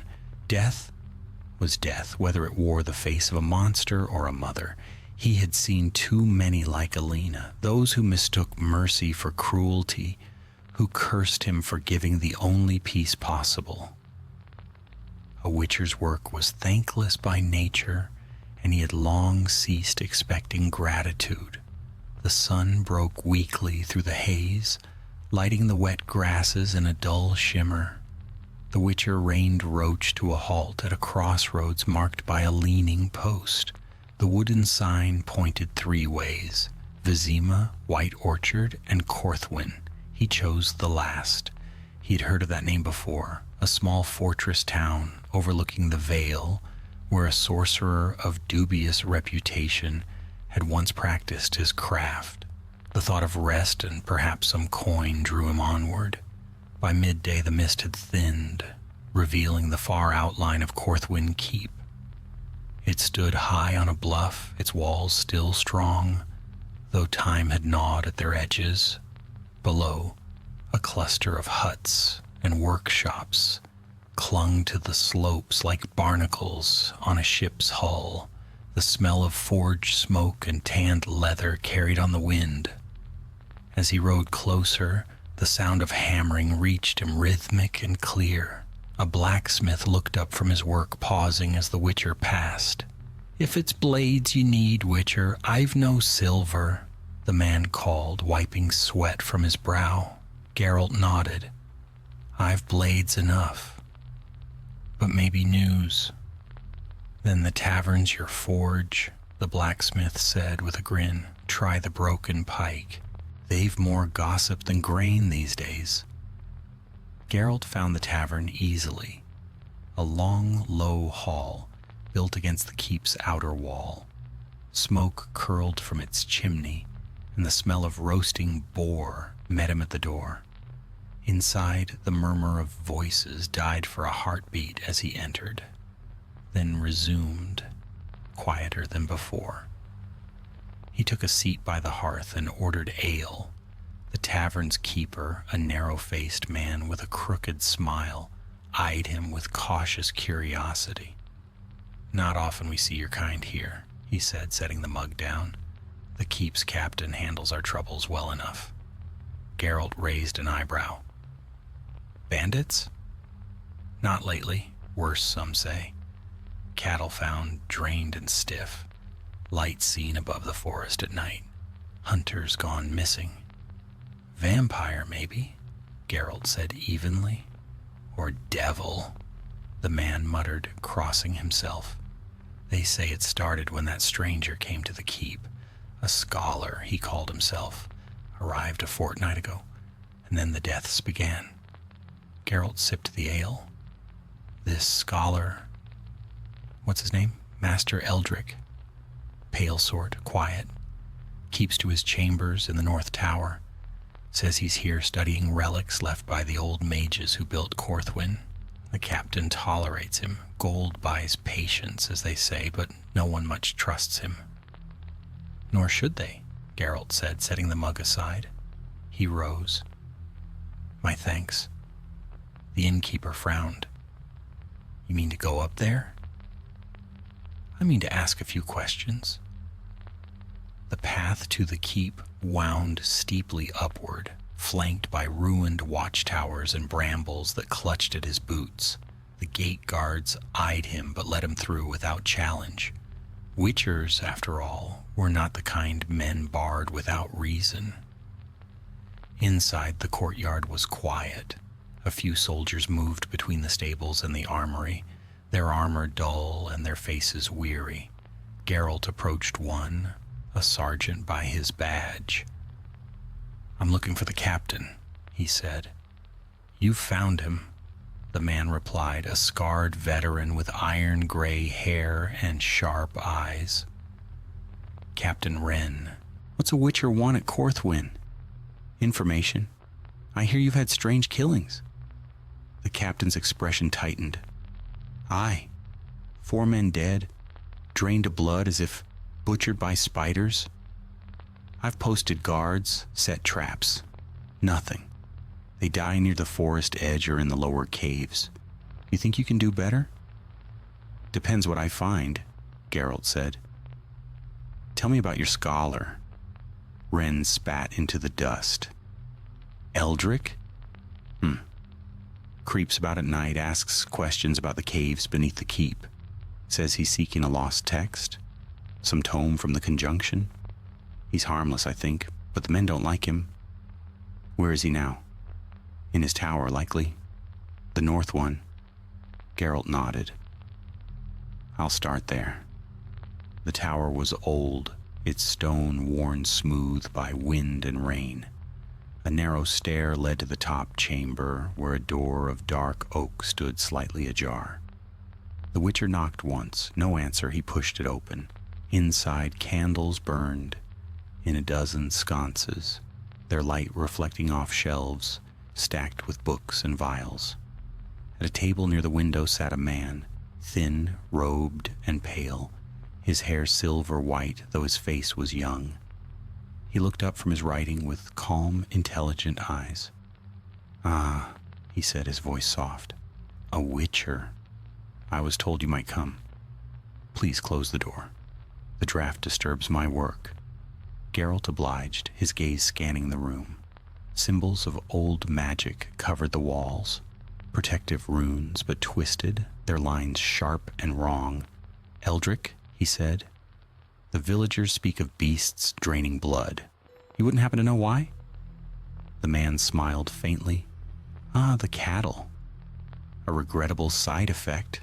My research requires energy, and the forest offers it freely. Energy, Geralt repeated. You're feeding on life. Not I, Eldrick said, standing. The construct I summoned. A spirit of the old world bound to me through pact. It sustains my study. I've nearly tamed it.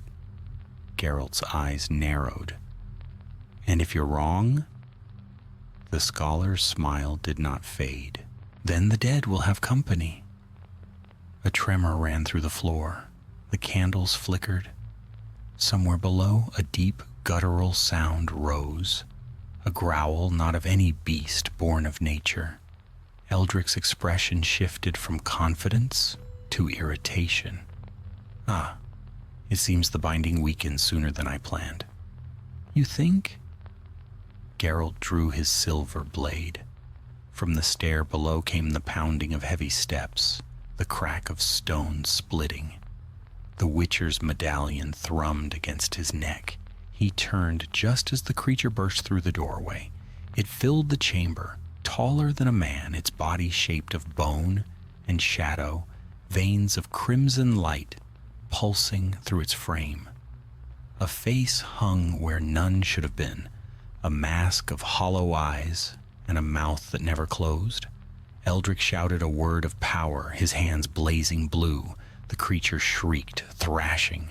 The air grew thick with the scent of burned blood. Control it, Geralt barked. I am, Eldrick hissed, but the fear in his eyes betrayed him. The sigils. The creature struck him aside like a child's doll. Geralt dove forward, slashing deep into the creature's side. The blade met resistance like cutting through molten glass. Black ichor spattered the floor, sizzling as it touched the stone. The Witcher cast Yrden, trapping the monster within the circle of runes. Its movement slowed, limbs dragging through invisible tar. You brought this on yourself, he said to the gasping sorcerer. Eldrick struggled to his knees, blood running from his mouth. Kill it, he rasped, and I'll tell you what it was guarding. Geralt ignored him, focused on the creature. It lunged again, breaking free of the sign's edge. The Witcher met it head on, his sword flashing in the candlelight. Steel clanged against bone, sparks flew. The creature screamed, its cry shaking the tower. The ceiling cracked.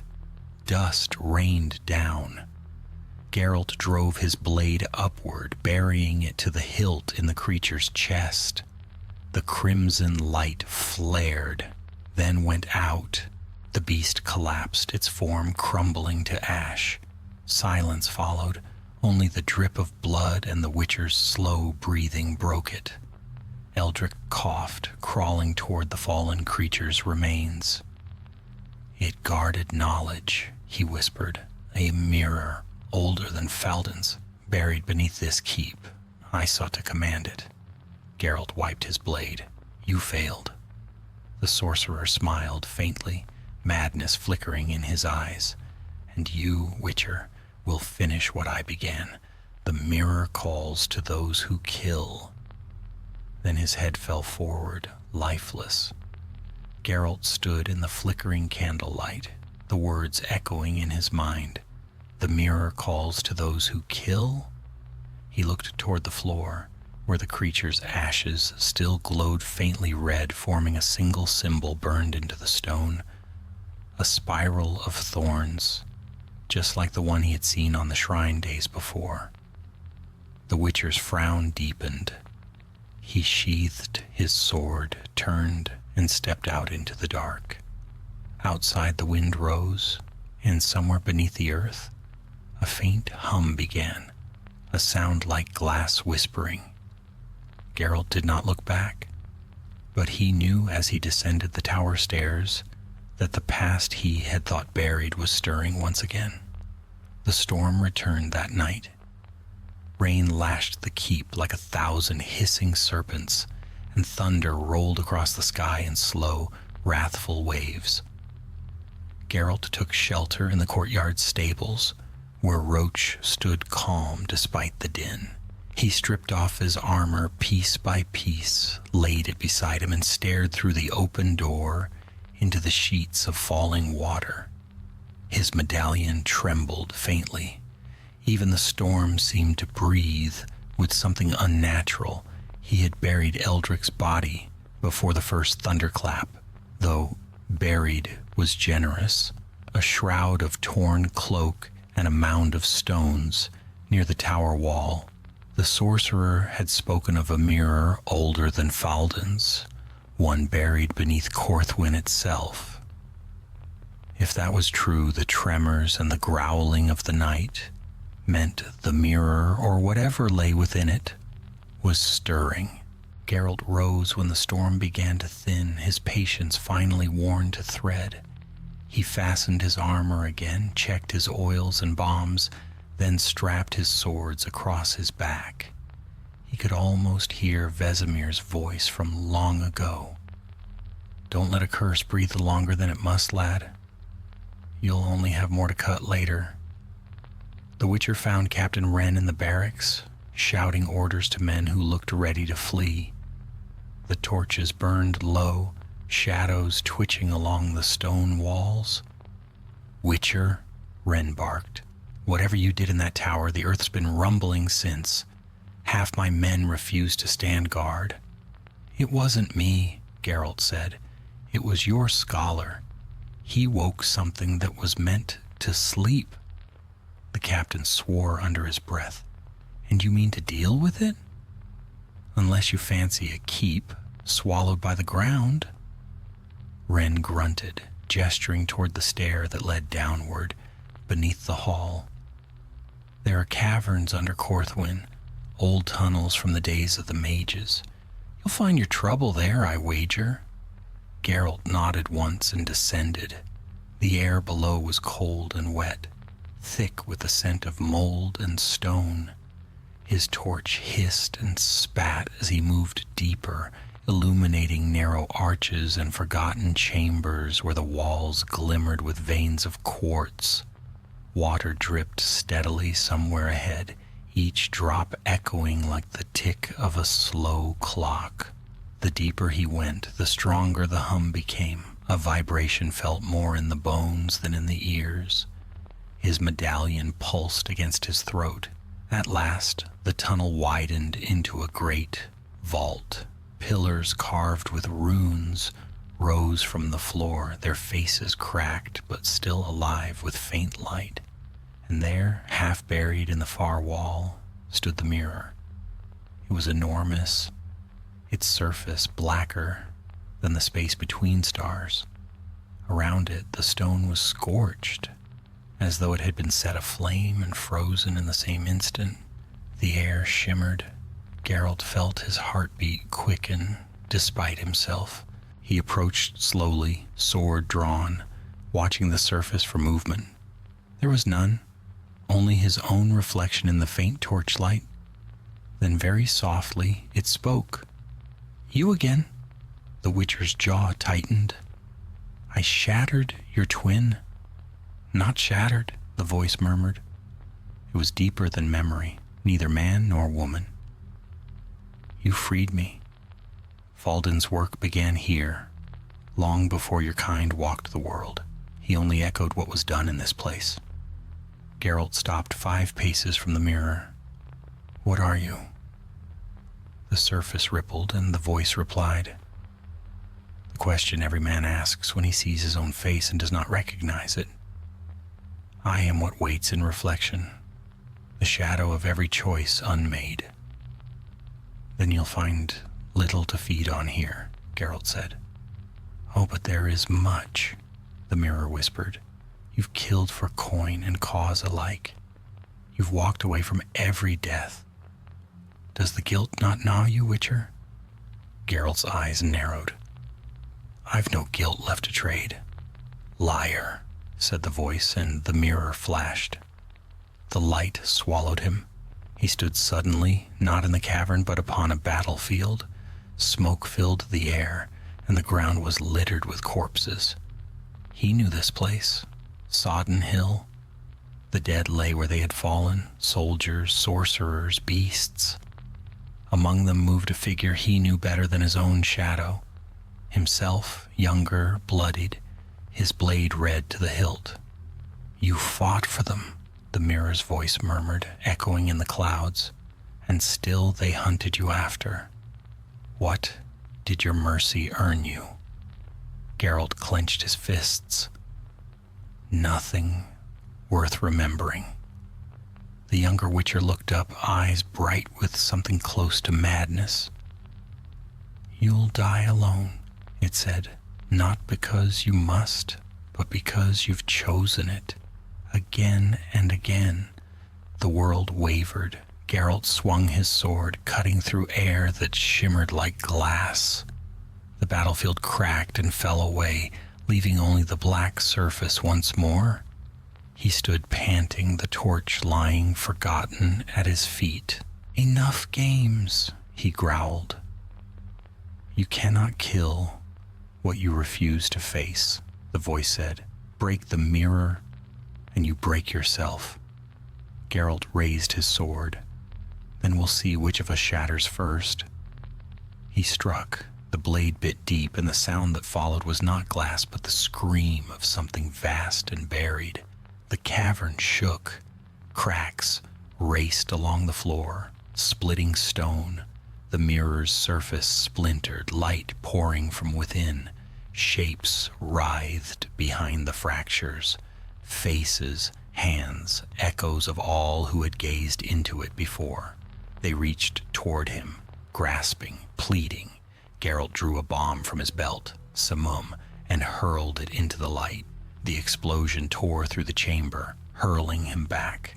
The mirror erupted in a storm of fire and dust, shards scattering like black snow. When the smoke cleared, the cavern was still. The mirror was gone. In its place lay only a hollow of scorched stone, its edges glowing faintly. Geralt rose, every muscle aching. His medallion was silent again. For a long moment he stood there, breathing the cold, damp air. Then he sheathed his sword and turned to leave. At the tunnel's mouth he paused. Behind him, from the dark pit where the mirror had been, came a whisper, so faint he almost believed he imagined it. "You cannot break what is part of you." He did not look back. By dawn the storm had passed. Geralt emerged into a washed sky streaked with silver. The keep stood quiet, its walls gleaming wet in the new light. Captain Wren met him in the courtyard, his face drawn. "The rumbling stopped," he said. "Whatever cursed thing that was, it's done then?" "For now," Geralt replied. The captain offered him a small purse. Payment, as promised. Geralt accepted it, though his eyes were already fixed on the horizon. If you value your lives, fill in the tunnels. Burn the tower if you must. There's nothing down there worth finding. Ren nodded grimly. Aye, Witcher. I'll see it done. Geralt mounted Roach, the sun climbing higher behind him. The road east shimmered with puddles, leading away into the wide, restless world. He didn't glance back as the keep dwindled to a smudge in the distance. He'd seen too much of mirrors and ghosts to care for reflections now. Yet as the wind rose, he caught a fleeting glimmer in the puddles by the road. His own face watching him, eyes darker than they should have been. He rode on. The road would dry by evening, and by then another village, another tale, another curse would surely await. For such was the Witcher's path, endless as the shadow cast by a blade in the rain. The road carried Geralt eastward for 2 days through wilderness, untamed and wide. The air grew colder with each league, the forests denser, the sky pale and hard as polished steel. Ravens followed his path, black flecks against the clouds, croaking softly as though trading secrets only the dead would understand. He did not sleep long at night. Rest came in fragments, like pages torn from a book, filled with dreams of mirrors and smoke, of his own reflection whispering words he could not quite recall. When he woke, the taste of iron lingered on his tongue, and the medallion at his throat would tremble faintly before growing still again. By the third morning, the world had changed. The trees were stripped bare, their branches gnarled and gray. The road wound through a valley where mist clung close to the earth, and ruins rose like teeth from the fog, stone walls half swallowed by moss, their foundations broken by time. Geralt recognized the place from old maps. Veldorn, a hamlet long abandoned after plague and famine. He guided Roach through the ruins. The silence here was thick, broken only by the steady creak of saddle leather and the slow clop of hooves. A church still stood, its spire cracked but upright, and he halted before it. The door hung askew, one hinge rusted through. Inside, pews lay overturned, and the altar was draped in cobwebs thick as lace. Geralt's medallion stirred. He dismounted, drew his silver sword, and stepped inside. Dust floated in the shafts of light that pierced the broken roof, glittering faintly. Symbols had been carved into the walls. Spirals again, familiar now, the same motif he had seen at Falden's Mirror and beneath Corthwind Keep. They seemed to pulse faintly as he passed, reacting to his presence. Always the same hand, he muttered, always the same fool playing God. At the far end of the church near the altar, something lay upon the stone, an object wrapped in black cloth. He approached carefully, kneeling. The scent of old magic hung thick in the air, dry and metallic. He peeled the cloth away. A mirror, small, hand-sized, framed in silver, etched with runes. He stared at it in grim disbelief. You again? The surface shimmered faintly. You destroyed one, it whispered, voice faint but unmistakable. You buried another. Did you think that would end me? Geralt's jaw tightened. You should have stayed broken. I cannot break, the voice said. I am what man makes of himself. I am every sin polished bright. The Witcher raised his sword to strike, but before the blade could fall, the air shuddered. The runes on the walls flared with blinding light, and the floor beneath him split like dry bark. Geralt fell through darkness, the world twisting around him. When he hit ground, it was soft, damp, earth. He rose slowly, senses sharpening. He stood in a cavern lit by a dim, pulsing glow. The roots of the world hung above him, thick as serpents dripping with black sap. In their midst hung something vast, a heart of stone bound by chains of silver. Each beat of it sent tremors through the ground. "The heart of man's reflection," said the voice. "You came this far to kill what you do not understand." Geralt steadied his grip on the sword. "You talk too much. Then listen." The roots shifted, and from the shadows stepped figures, dozens of them, faces pale, eyes hollow. Villagers from Corthwyn, from Herland's Crossing, even the sorcerer Eldrick among them, all dead, all bound by shimmering cords of light that led to the heart. Their voices rose as one, a whispering chant like wind moving through dry leaves. Geralt cast Írden, its violet light cutting a circle around him. The shades halted at its edge, hissing softly. The Witcher's heart beat fast, though his face betrayed nothing. "Show yourself," he said. The cavern darkened further, as though the light itself recoiled. Then from the heart emerged a figure, tall, cloaked, its form made of shifting reflections. Where its face should have been was a mirror, perfectly smooth, reflecting Geralt's own visage back at him. "I am not your enemy," it said. "I am your proof. Look, Witcher, look upon what you have become." The reflection moved as he did, every motion mirrored in eerie precision. Yet its eyes, his eyes, were not amber, but black as ink. "You kill monsters," it said. "But what is a monster? That which kills? That which feels nothing for those it kills? You are the blade and the wound both." Geralt stepped forward. "And you're the echo of fools who played with magic they couldn't master." The mirrored figure smiled, his own face twisted by cruelty. "And yet I am more honest than you." It lunged. Steel met silver. The cavern filled with the clash of metal and the roar of echoes. Each strike of Geralt's sword met its twin, each parry perfectly timed. Sparks flew. Sweat stung his eyes. He changed stance, feinted, struck low, but the reflection matched him, move for move. It was like fighting his own ghost. He muttered the Ard sign, sending a shockwave across the chamber. The mirror thing staggered but did not fall. "You cannot destroy yourself," it hissed. "Watch me." Geralt hurled a bomb, moon dust, the explosion filling the cavern with silver fire. The reflection screamed, its form fracturing. The shades wailed, collapsing into dust. The heart above throbbed violently, chains snapping one by one.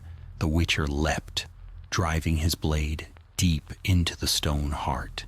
It cracked, light pouring forth like molten glass. The reflection shrieked, its body breaking apart. "You cannot kill what you are." "Then I'll change what I am," Geralt snarled, twisting the blade. The heart burst. Light swallowed the cavern, searing and absolute. When sight returned, he was back in the ruins of the church. The small mirror lay shattered before him, its pieces scattered across the floor like frozen tears. The air was still. His medallion hung silent against his chest. He crouched and touched one fragment. It was cold, inert.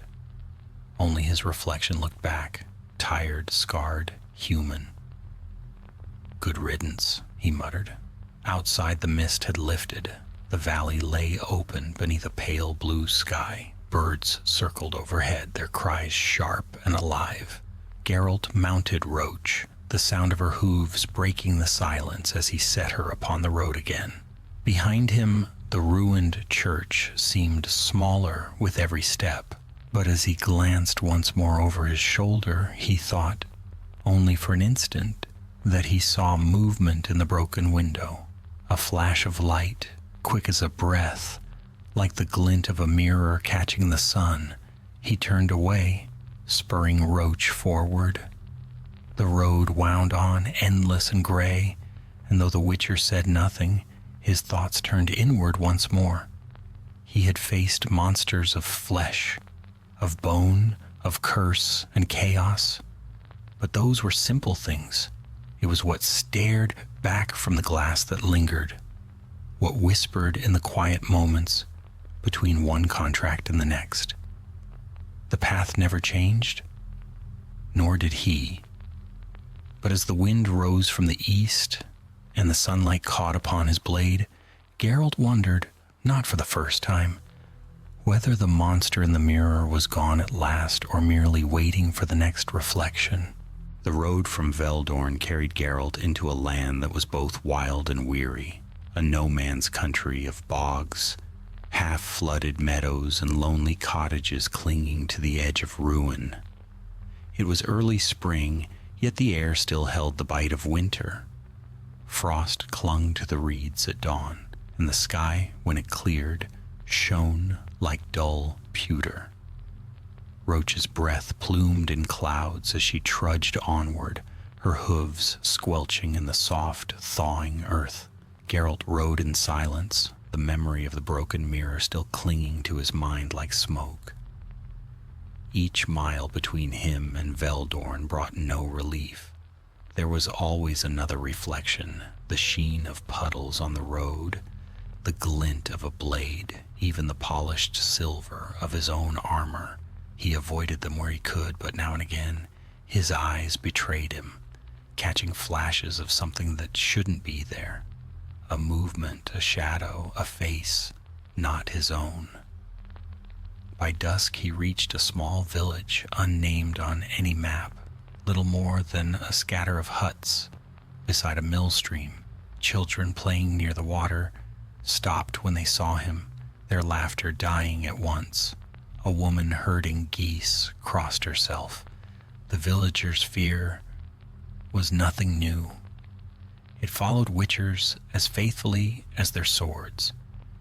He stopped at the tavern, a squat thatched building that smelled of stale ale and damp straw.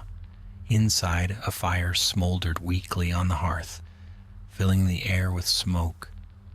Only 2 men sat within, the innkeeper, old and narrow-shouldered, and a traveler in a cloak of green wool. The stranger's face was hidden by a hood, but when Geralt entered, he looked up immediately, as though he had been waiting. "White hair," the man said softly, "and eyes like cat's fire. You are the one I was told to find." Geralt's hand drifted near the hilt of his sword. "You found me. What is it you want?" The man rose, moving with the slow grace of someone accustomed to care. He pushed back his hood, revealing a face neither young nor old, marked by faint scars that might once have been runes. "I am Valant, a scholar of the arcane. I have been following a trail of disturbances, mirrors breaking of their own accord, shadows moving without cause. You have been near all of them." Geralt's expression didn't change. "If you're accusing me..." Valant shook his head quickly. "No, I believe you ended something, but not all of it. There's a place farther east, near the marshes of Island, where the same mark has appeared, the spiral of thorns. The villagers claim a woman walks the waters there, calling men by name and drowning them. I thought it superstition, until I heard your name whispered among the reeds." Geralt frowned. "My name?" The scholar nodded. "They say she calls for Geralt of Rivia." For a long moment the Witcher said nothing. The only sound was the pop of wet wood on the fire. "Then I suppose I'll have to see it for myself." Valent's gaze flickered. "You would face it again?" "I've faced worse than echoes," Geralt said. "Where exactly?"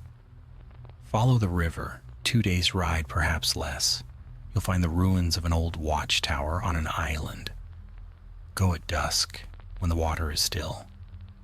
Geralt tossed a coin onto the table for the innkeeper, then turned toward the door. If she's calling, I'll answer. The journey east was long and gray. The land flattened into marsh, water glimmering between patches of reed and willow. The road dissolved into mud, forcing Geralt to lead Roach by the reins. Once he caught the faint scent of blood on the wind, old, dry, human, but found nothing when he searched. On the second evening, the marsh opened into a wide lake. Mist curled from its surface, heavy and white, veiling the far shore. At its center rose a low island crowned by broken stone, the remains of a tower swallowed by moss. Geralt built a small fire on the bank, its light reflecting faintly on the water. Dusk came like slow-drawn ink, and with it, silence. No frogs called, no birds stirred.